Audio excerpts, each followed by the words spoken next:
ito na guys, may dala or bitbit akong tatlong tuta.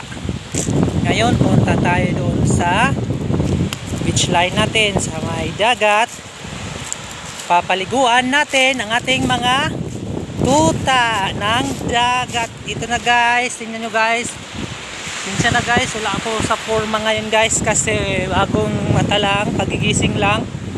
So guys, let's see kung ano ang gagawin natin ngayon. Tingnan nyo guys, super init talaga dito guys.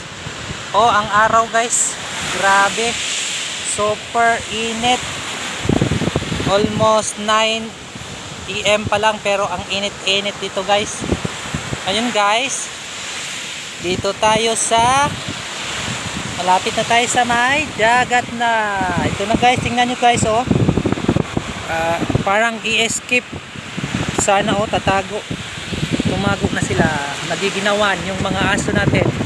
So lagay muna natin yung ating camera for the sake na makuhanan tayo ng video while swimming kasama ang mga tutang walang kadala-dala.